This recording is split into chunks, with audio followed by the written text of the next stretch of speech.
Chapter 15, The Forbidden Forest. Things couldn't have been worse. Filch took them down to Professor McGonagall's study on the first floor, where they sat and waited without saying a word to each other. Hermione was trembling. Excuses, alibis, and wild cover-up stories chased each other around Harry's brain, each more feeble than the last. He couldn't see how they were going to get out of trouble this time. They were concerned. They were cornered. What were they going to do? How could they have been so stupid as to forget the cloak? There was no reason on earth Professor McGonagall would accept for their being out of bed and creeping around the school in the dead of night, let alone being up at the tallest astronomy tower, which was out of bounds except for classes. And Norbert in the invisibility cloak, and they might as well be packing their bags already. Had Harry thought that things couldn't have been worse, he was wrong. When Professor McGonagall appeared, she was leading Neville. "Harry!" Neville burst out the moment he saw the other two. "I was trying to find you to warn you. I heard Malfoy saying he was going to catch you. He said you had a Harry shook his head violently to shut up Neville. But Professor McGonagall had seen. She looked more likely to breathe fire than Norbert as she towered over the three of them. "I would never have believed it, any of you. Mr. Filch says you're up the astronomy tower. It's 1 o'clock in the morning. Explain yourselves." It was the first time Hermione had failed to answer a teacher's question. She was staring at her slippers, as still as a statue. "I think I've got a good idea of what's going on," said Professor McGonagall. "It doesn't take a genius to work it out. You fed Draco Malfoy some cock-and-bull story about a dragon trying to get him out of bed and into trouble. I've already caught him. I suppose you think it's funny that Longbottom heard the story too and believed it?" Harry caught Neville's eye and tried to tell him without words that this wasn't true, but Neville was looking stunned and hurt. Poor, blundering Neville. Harry knew what it must have cost him to try and find them in the dark to warn them. "I'm disgusted," said Professor McGonagall. 4 students out of bed in one night. I've never heard of such a thing before. You, Miss Granger, I thought you had more sense, and as for you, Mr. Potter, I thought Gryffindor meant more to you than this. All 3 of you will receive detentions. Yes, you too, Mr. Longbottom. Nothing gives you the right to walk around school at night, especially these days. It's very dangerous, and 50 points will be taken from Gryffindor." 50? Harry gasped. They would lose the lead he won in the last Quidditch match. 50 points each, said Professor McGonagall, breathing heavily through her long pointed nose. "Professor, please! You can't! Don't tell me what I can and can't do, Potter. Now get back to bed, all of you. I've never been more ashamed of my Gryffindor students." 150 points lost. That put Gryffindor in last place. And one night they ruined any chance Gryffindor had for the House Cup. Harry felt as though the bottom had dropped out of his stomach. How could they ever make this up? Harry didn't sleep all night. He could hear Neville sobbing into his pillow for what seemed like hours. Harry couldn't think of anything to say to comfort him. He knew Neville liked him, and he was dreading the dawn. What would happen when the rest of the Gryffindor found out what they'd done? At first, Gryffindors passing the giant hourglasses that recorded the house points the next day thought it was a mistake. How could there be 150 points fewer than yesterday? And then the story started to spread. Harry Potter, the famous Harry Potter, their hero of 2 Quidditch matches, had lost them all those points, him and a couple of other stupid first years. From being one of the most popular and admired people at school, Harry suddenly became the most hated. Even Ravenclaws and Hufflepuffs turned on him because everyone had been longing to see Slytherin lose the House Cup. Everywhere Harry went, people pointed and didn't trouble to lower their voices as they insulted him. Slytherins, on the other hand, clapped as he walked past them, saying, "Thanks, Potter, you owe us one. Or we owe you one." Only Ron stood by him. They'll all forget this in a few weeks. Fred and George have lost loads of points in the time they've been here, and people still like them. "They've never lost 150 points in one go, though, have they?" said Harry miserably. "Well, no," he admitted. It was a bit late to repair the damage, but Harry swore to himself not to meddle in things that weren't his business from now on. He had it with sneaking around and spying. He felt so ashamed of himself that he went to Wood and offered to resign from the Quidditch team. Resign? What good will that do? How are we going to get any points now if we can't win at Quidditch? But even Quidditch had lost its fun. The rest of the team wouldn't speak to Harry during practice, and if they had to speak to him, they called him the Seeker. Hermione and Neville were suffering too. They didn't have as bad as a time as Harry because they weren't as well known, but nobody would speak to them either. Hermione had stopped drawing attention to herself in class, keeping her head down and working in silence. Harry was almost glad that the exams weren't far away. All the revision he had to do kept his mind off the misery. He, Ron, and Hermione kept to themselves, working late into the night, trying to remember the ingredients and complicated potions, learning charms and spells off by heart, memorized the dates of magical discoveries and goblin rebellions. Then about a week before the exams, Harry's new resolution not to interfere in anything that didn't concern him was put to an unexpected test. Walking back from the library on his own one afternoon, he heard somebody whispering from a classroom up ahead. As he drew closer, he heard Quirrell's voice. No, not again, please. It sounded as though someone was threatening him. Harry moved closer. All right, he heard Quirrell sob. The next second, Quirrell came hurrying out of the classroom, straightening his turban. He was pale and looked as though he was about to cry. He strode out of sight, and Harry didn't think Quirrell had even noticed him. He waited until Quirrell's footsteps had disappeared, then peered into the classroom. It was empty, but a door stood ajar at the other end. Harry was halfway towards it before he remembered what he'd promised himself about not meddling. All the same, he'd have gambled 12 Sorcerer's Stones that Snape had just left the room, and from what Harry had just heard, Snape would be walking with a new spring in his step. Quirrell seemed to have given in at last. Harry went back to the library where Hermione was testing Ron in astronomy. Harry told them what he heard. Snape's done it then, said Ron. If Quirrell's told him how to break his anti-force spell. There's still Fluffy, though, said Hermione. Maybe Snape's found out how to get past him without asking Hagrid, said Ron, looking up at the thousands of books surrounding them. I bet there's a book somewhere in here telling you how to get past a giant three-headed dog. So, what do we do, Harry? The light of adventure was kindling again in Ron's eyes, but Hermione answered before Harry could. Go to Dumbledore. That's what we should have done ages ago. If we try anything ourselves, we'll be thrown out for sure. But we've got no proof, said Harry. Quirrell's too scared to back us up. Snape's only got to say he doesn't know how the troll got in on Halloween and that he was nowhere near the 3rd floor. Who do you think they'd believe, him or us? It's not exactly a secret we hate him. Dumbledore will think we made it up to get him sacked. Filch wouldn't help us if his life depended on it. He's too friendly with Snape. And the more students get thrown out, the better, he'll think. And don't forget, we're not supposed to know anything about Stone or Fluffy. That'll take a lot of explaining. Hermione looked convinced, but Ron didn't.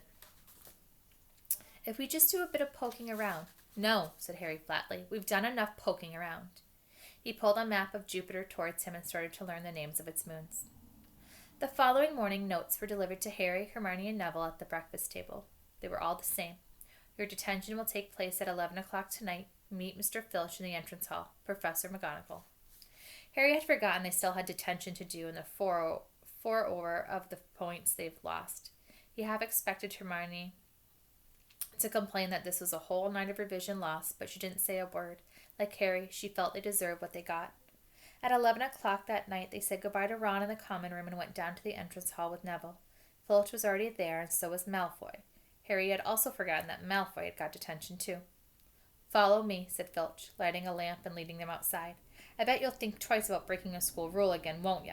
He continued. Oh, yes, hard work and pain are the best teachers, if you ask me. It's just a pity they let the old punishments die out. Hang you by your wrists from the ceiling for a few days. I've got the chains still in my office. Keep 'em well oiled in case they're ever needed. Right, off we go. And don't think of running off now. It'll be worse if you do. They marched off across the dark grounds. Neville kept sniffling. Harry wondered what their punishment was going to be. It must be something really horrible, or Filch wouldn't be sounding so delighted. The moon was bright, but clouds scudded across it, kept throwing them into darkness. Ahead, Harry could see the lighted windows of Hagrid's hut. Then they heard a distant shout. Is that you, Filch? Hurry up, I want to get started. Harry's heart rose. If they were going to be working with Hagrid, it wouldn't be so bad. His relief must have showed in his face because Filch said, I suppose you think you'll be enjoying yourself with that oaf. Well, think again, boy. It's into the forest you're going, and I'm much mistaken if you'll all come out in one piece. At this, Neville let out a little moan, and Malfoy stopped dead in his tracks. The forest, he repeated, and he didn't sound quite as cool as usual. We can't go in there at night. There's all sorts of things, like werewolves, I heard. Neville clutched the sleeve of Harry's robe and made a choking noise. That's your lookout, isn't it? Said Filch, his voice cracking with glee. Should have thought of them werewolves before you got in trouble, shouldn't you? And here's a picture of McGonagall looking stern and serious. Don't mess with her. And this is pretty. I like this, like the entrance to the castle. And Mrs. Norris just hanging out there. Hagrid came striding towards them out of the dark, and Fang was at his heel. He was carrying his large crossbow, and a quiver of arrows hung over his shoulder. About time, he said. I've been waiting for half an hour already. All right, Harry and Hermione? I shouldn't be too friendly to them, Hagrid, said Filch coldly. They're here to be punished after all. That's why you're late, is it? Said Hagrid, frowning at Filch. Been lecturing him, eh? It's not your place to do that. You've done your bit. I'll take over from here. I'll be back at dawn, said Filch, for what's left of them, he added nastily, and he turned and started back towards the castle, his lamp bobbing away in the darkness. Malfoy now turned to Hagrid. I'm not going to that forest, he said, and Harry was pleased to hear the note of panic in his voice. Yeah, you are if you want to stay at Hogwarts. You've done wrong, and now you gotta pay for it. But this is servant stuff. It's not for students to do. I thought we'd be writing lines or something. If my father knew I was doing this, he'd tell you that's how it is at Hogwarts, Hagrid growled. Writing lines, what's good's that gonna do to anyone? You'll do something useful, or you'll get out. If you think your father rather you expelled, then go back off to the castle and pack. Go on. Malfoy didn't move. He looked at Hagrid furiously, but then dropped his gaze. Right then, said Hagrid. Now listen carefully, because it's dangerous what we're going to do tonight, and I don't want no one taking risks. Follow me over here a moment.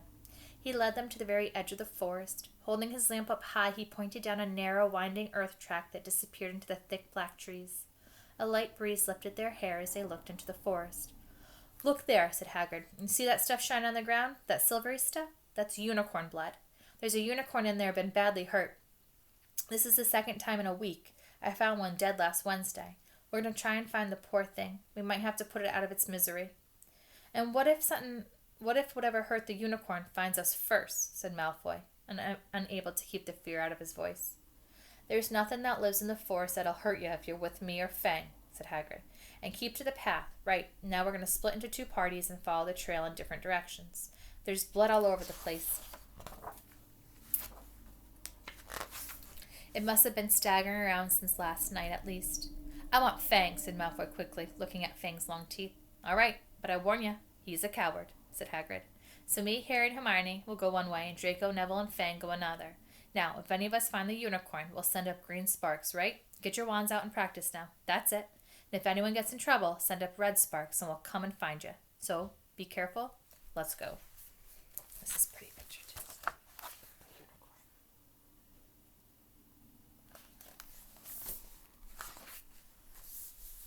The forest was black and silent. A little way in, they reached a fork in the earth path, and Harry and Hermione and Hagrid took the left, while Malfoy, Neville, and Fang took the right. They walked in silence, their eyes on the ground. Every now and then a ray of moonlight through the branches above lit a spot of silvery blue blood on the fallen leaves. Harry saw that Hagrid looked very worried. Could a werewolf be killing the unicorns? Harry asked. Not fast enough, said Hagrid. It's not easy to catch a unicorn. They're powerful magic creatures. I never knew one to be hurt before. They walked past a mossy tree stump. Harry could hear running water. There must be a stream somewhere close by. There were still spots of unicorn blood here and there along the winding path. You all right, Hermione? Hagrid whispered. Don't worry. It can't gone far. If it's that badly hurt, we'll be able to... Get behind that tree! Hagrid seized Harry and Hermione and hoisted them off the path behind a towering oak. He pulled out an arrow and fitted it into the crossbow, raising it, ready to fire. The three of them listened. Something was slithering over the dead leaves nearby. It sounded like a cloak trailing along the ground. Hagrid was squinting up the dark path, but after a few seconds the sound faded away. I knew it. There's something in here that shouldn't be. A werewolf? Harry suggested. No, that wasn't no werewolf, and it wasn't no unicorn neither, said Hagrid grimly. Right, follow me, but be careful. They walked more slowly, ears straining at the faintest sound. Suddenly, in a clearing ahead, something definitely moved. Who's there? Hagrid called. Show yourself, I'm armed. And into the clearing came, was it a man or a horse? To the waist, a man with red hair and beard, but below there was a horse's gleaming chestnut body with a long reddish tail. Harry and Hermione's jaws dropped. Oh, it's you, Ronan, said Hagrid in relief. How are you? He walked forward and shook the centaur's hand. Good evening to you, Hagrid, said Ronan. He had a deep, sorrowful voice. Were you going to shoot me? Can't be too careful, Ronan, said Hagrid, patting his crossbow. There's something bad loose in this forest. This is Harry Potter and Hermione Granger, by the way, students up at this school. And this is Ronan, you two. He's a centaur. We noticed, said Hermione faintly. Good evening, said Ronan. Students are you? And do you learn much up at the school? A bit, said Hermione timidly. A bit. Well, that's something, Ronan sighed. He flung back his head and stared at the sky. Mars is bright tonight. Yeah, said Hagrid, glancing up too. Listen, I'm glad we've run into you, Ronan, because there's a unicorn been hurt. You see anything? Ronan didn't answer immediately. He stared unblinkingly upwards, then sighed again. Always the innocent are the first victims. So it has been for ages past, and so it is now. Yeah, said Hagrid, but have you seen anything, Ronan? Anything unusual? Mars is bright tonight, Ronan repeated while Hagrid watched him impatiently. Unusually bright. Yeah, but I mean, is there anything unusual a bit closer to home? So you haven't noticed anything strange? Yet again, Ronan took a while to answer. At last he said, "The forest hides many secrets." A movement in the trees behind Ronan made Hagrid raise his bow again, but it was only a second centaur, black-haired and bolder and wilder looking than Ronan. "Hello, Bane," said Hagrid. "All right?" "Good evening, Hagrid. I hope you are well." "Well enough. Look, I've just been asking Ronan. You seen anything odd in here lately? Only there's a unicorn been injured." "Would you know anything about it?" Bane walked over to stand next to Ronan, who was looking skywards. "Mars is bright tonight," he said simply. "We've heard," said Hagrid grumpily. "Well, if either of you see anything, let me know, won't you? We'll be off then." Harry and Hermione followed him out of the clearing, staring over his shoulders at Ronan and Bane until the trees blocked their view. "Never," said Hagrid irritably. "Try and get a straight answer out of a centaur. Ruddy stargazers, not interested in anything closer than the moon." "Are there many of them in here?" asked Hermione. "Oh, a fair few. Keeps themselves to themselves mostly. But they're good about turning up if I ever wanted a word. They're deep-minded centaurs. They know things. They just don't let on much." "Do you think that was a centaur we heard earlier?" said Harry. "Did that sound like hooves to you?" "No, if you ask me. That's what's been killing the unicorns. Never heard anything like it before." If you've read the books, or if you're in the middle of reading the books, Mars is bright tonight is a clue of what's to come. Mars deals with war, and the idea that it's bright means that war is to come. So just think about that. They walked on through the dense, dark trees. Harry kept looking nervously over his shoulder. He had the nasty feeling they were being watched. He was very glad they had Hagrid and his crossbow with them. They had just passed a bend in the path when Hermione grabbed Hagrid's arm.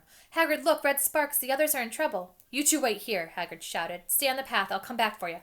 They heard him crashing away through the undergrowth and stood looking at each other over very scared, until they couldn't hear anything but the rustling of leaves around them. "You don't think they've been hurt, do you?" whispered Hermione. "I don't care if Malfoy has, but if something's got Neville, it's our fault he's here in the first place." The minutes dragged by. Their ears seemed sharper than usual. Harry seemed to be picking up every sigh of the wind, every cracking twig. "What's going on? Where are the others?" At last a great crunching noise announced Hagrid's return. Malfoy, Neville, and Fang were with him. Hagrid was fuming. Malfoy, it seemed, had sneaked up behind Neville and grabbed him for a joke. Neville had panicked and set up the sparks. "We'll be lucky to catch anything now with the racket you two are making. Right, we're changing groups. Neville, you stay with me and Hermione. Harry, you go with Fang and this idiot." "I'm sorry," Hagrid added in a whisper to Harry, "but he'll have a harder time frightening you, and we've got to get this done." So Harry set off into the heart of the forest with Malfoy and Fang. They walked for nearly half an hour, deeper and deeper into the forest, until the path became almost impossible to follow because the trees were so thick. Harry thought the blood seemed to be getting thicker. There were splashes on the root of a tree, as though the poor creatures had been thrashing around in pain close by. Harry could see a clearing ahead, through the tangled branches of an ancient oak. "Look," he murmured, holding out his arm to stop Malfoy. Something bright white was gleaming on the ground. They inched closer. It was the unicorn all right, and it was dead. Harry had never seen anything so beautiful and sad. Its long, slender legs were stuck out at odd angles where it had fallen, and its mane was spread pearly white on the dark leaves. Harry had taken one step towards it when a slithering sound made him freeze where he stood.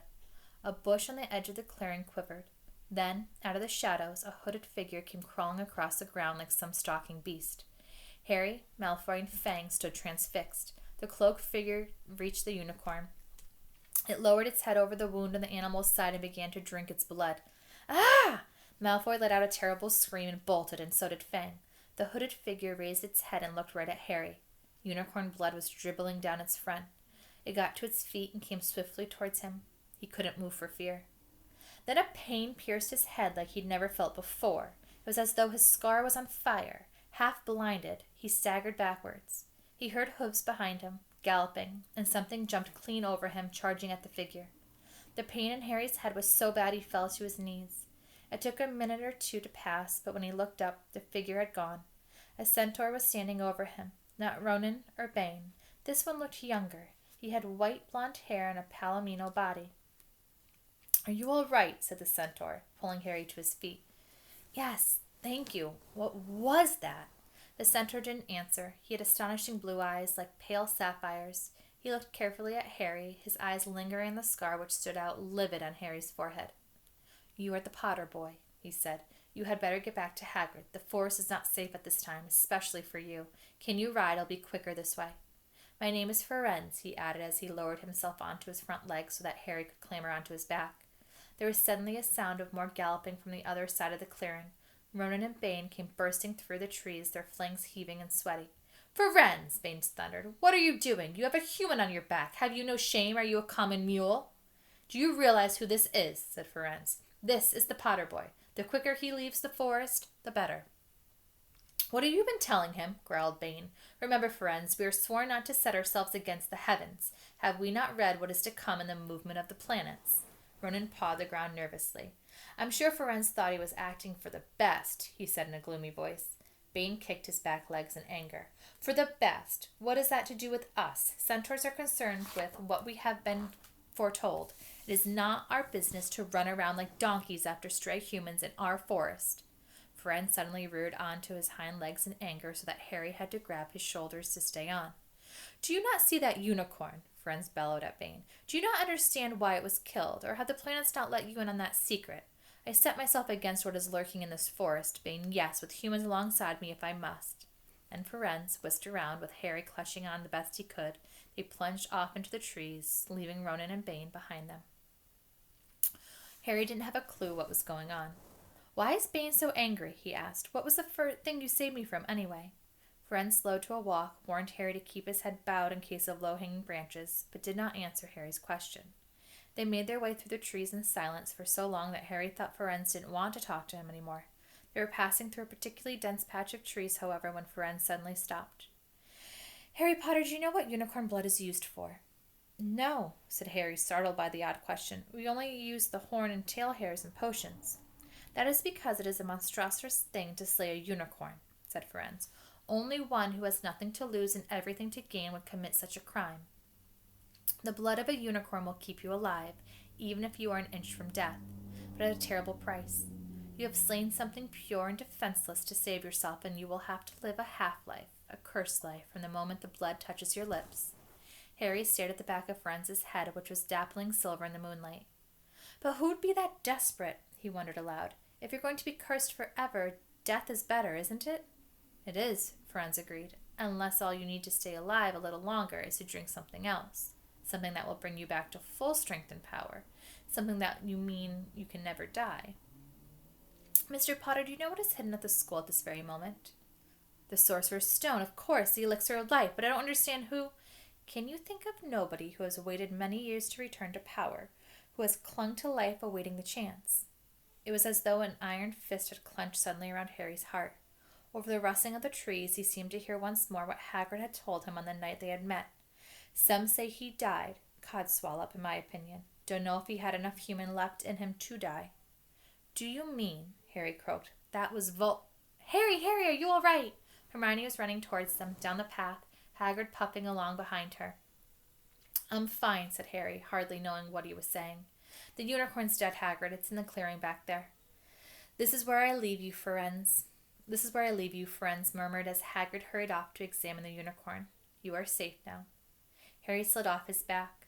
"Good luck, Harry Potter," said Firenze. "The planets have been read wrongly before now, even by centaurs. I hope this is one of those times." He turned and cantered back into the depths of the forest, leaving Harry shivering behind him. So centaurs can tell the future through the stars. The stars and the planets represent certain things, and the centaurs read them to see what's going on. So they know about Harry, and they know things to come, and they're kind of foreshadowing like that things that are going to be coming will not be positive for Harry. And he's wishing him the best and saying, "I hope we're wrong."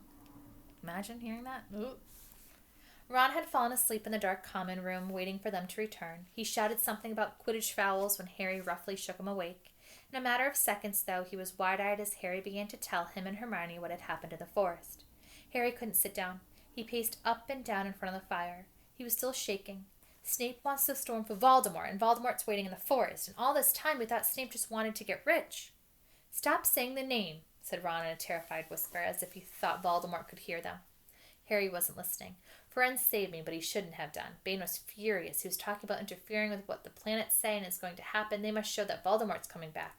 Bane thinks Firenze should have let Voldemort kill me. I suppose that's written in the stars as well. Will you stop saying the name? Ron hissed. So all I've got to wait for now is Snape to steal the stone. Harry went on feverishly. Then Voldemort will be able to come and finish me off. Well, I suppose Bane will be happy. Hermione looked very frightened, but she had a word of comfort. Harry, everyone says Dumbledore is the only one you-know-who was ever afraid of. With Dumbledore around, you-know-who won't touch you. Anyway, who says the centaurs are right? It sounds like fortune-telling to me, and Professor McGonagall says there's a very imprecise branch of magic. The sky had turned light before they stopped talking. They went to bed exhausted, their throats sore, but the night surprises weren't over. When Harry pulled back his sheets, he found his invisibility cloak folded neatly underneath them. There was a note pinned to it, just in case. 2 more chapters left. Chapter 16, Through the Trap Door. Oh, dun dun dun.